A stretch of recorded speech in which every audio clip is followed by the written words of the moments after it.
看来这次辽宁号航母打击群的大阵仗是给了日本施加了强大的压力。我们传递的信号是明确的：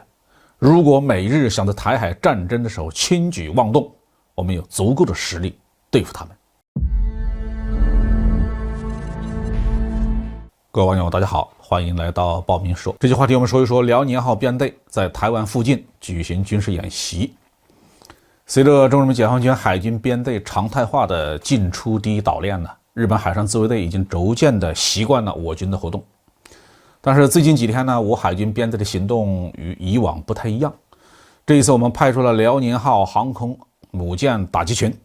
在台湾的外海举行军事演习，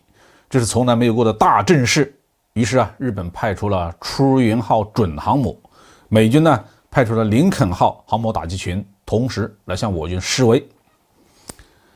我们海军在穿越第一岛链的时候，总是有御用的摄影师也就是日本海上自卫队或者是航空自卫队的飞机来帮我们拍照片。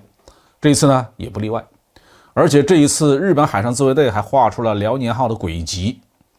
辽宁号4月底从东海出发，5月2号穿越宫古海峡。整个编队包含1艘航母、1艘055型驱逐舰、3艘052D 型驱逐舰、1艘052C 型驱逐舰、1艘054A 型护卫舰，以及1艘901型的综合补给舰。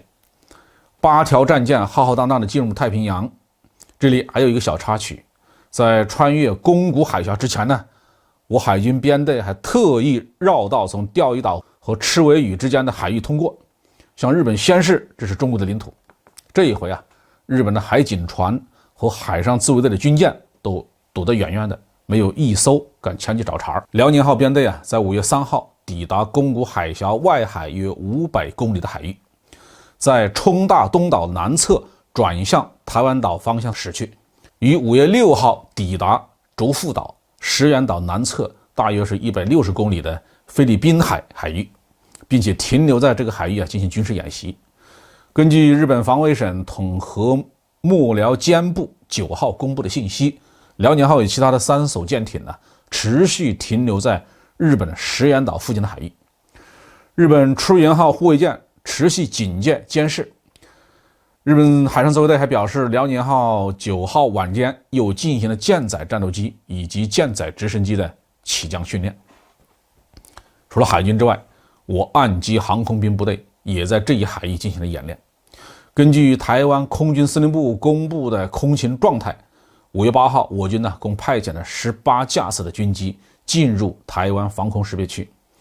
包括1架次的运8反潜机、2架次的空警500预警机、2架次的轰6轰炸机，以及6架次的歼11战机、1架次的运8电子干扰机、6架次的歼16战斗机。其中1架运8反潜机是连续2天深入台湾南方以及东南方空域。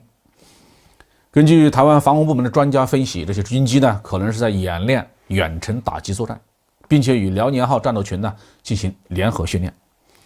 我们中国人民解放军东部战区司令部发布声明说，我海军和空军从6号到8号在台湾的东部和西南部进行演习，以进一步的测试和提高多军种和兵种的联合作战能力。我们推测辽宁号航母打击群与陆基飞机的联合训练主要有2个目的：一是演练对台湾岛的制空权的夺取，二是演练对美国和日本干涉力量的拒止反介入作战。日方的反应是派出海上自卫队最大的军舰出云号准航母来跟踪。这种心理也是值得玩味的本来这样的跟踪任务派遣1艘驱逐舰就够了，但日本坚持要派最大的军舰出来，这充分的反映了日本军方内心的挣扎中国海军力量迅速发展，总体实力早已超越日本的海上自卫队，但是他们总是不甘心，总想挽回一些面子。